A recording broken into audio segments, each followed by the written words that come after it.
Oke, nah di dalam hal tersebut kita bisa tahu ya, bisa tahu namanya teknologi penting dalam pemerintah, evaluasi fungsi humas, pemerintah, fungsi humas itu salah satunya yang telah kakak jelasin tadi ya, itu salah satunya. Jadi mempermudah, mempercepat kita dalam berkomunikasi hal apapun itu yang berkaitan tentang humas ataupun masyarakat dan pemerintah. Itu di dalam halnya. Lanjut lagi berikutnya. Nah, di sini evaluasi strategi humas di lembaga swasta. Nah, ada beberapa faktor, yaitu yang pertama, yang kedua, yang ketiga, yang keempat tetap berkaitan satu sama lain karena dia di dalam lingkaran. Berarti kita fokus di dalam lingkaran ini, yang mana dulu yang ingin kita baca. Itu gunanya belajar. Kalau kita sudah belajar, kita tahu yang mana yang harus kita baca dulu. Tapi kalau kita hari ini baru mau praktek, tapi hari ini juga mau presentasi, tidak bisa, kecuali utak kita tadi ini lah bisa itu tinggal baca judul langsung paham. Itu tidak semua orang, tapi tidak semua orang juga tidak bisa, pasti ada yang bisa beberapa. Tapi cara nalar itu karena kalian pakai yakin, banyak namanya kurang membaca. Nah, kalau kita kurang membaca, informasi ataupun komunikasi kita sedikit, tapi semakin banyak kalian membaca, informasi ataupun komunikasi kalian akan meningkat. Ya, itu salah satu faktor. Itu berkaitan. Nah, lalu lanjut. Pengaruh media sosial terhadap humas di Indonesia, seperti halnya perubahan komunikasi humas melalui media sosial. Berarti sekarang ini, zaman sekarang, itu tidak butuh lagi yang namanya itu seperti kita komunikasi langsung. Contoh, mengadakan surat janjian, atau kita langsung datang di dalam perusahaannya. Ya, datang kita di sana, kita nyampaikan antara A, antara B, dan C. Itu berarti makan waktu, makan dana, dan yang lainnya juga.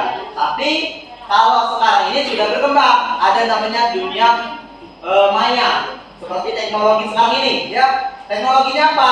Seperti HP kalian, laptop kalian, ya. Itu bisa digunakan. Melalui apakah? Bisa melalui email, bisa melalui namanya WA, ataupun aplikasi yang lainnya juga. Itu salah satu faktornya. Jadi dampak media sosial itu sangat berpengaruh untuk kita semua, ya. Ingat, kita jangan ilfil dengan teknologi.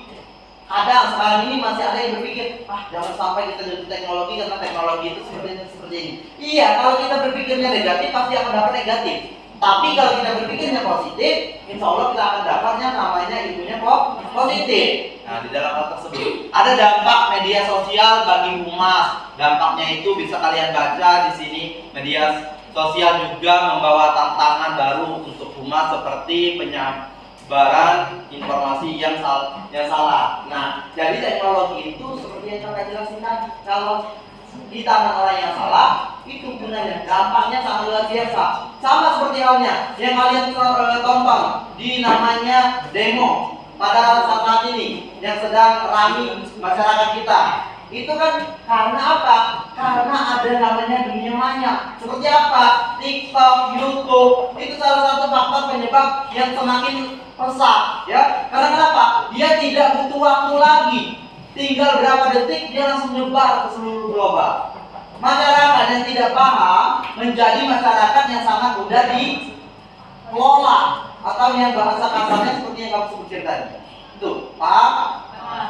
Jadi itu beberapa hal.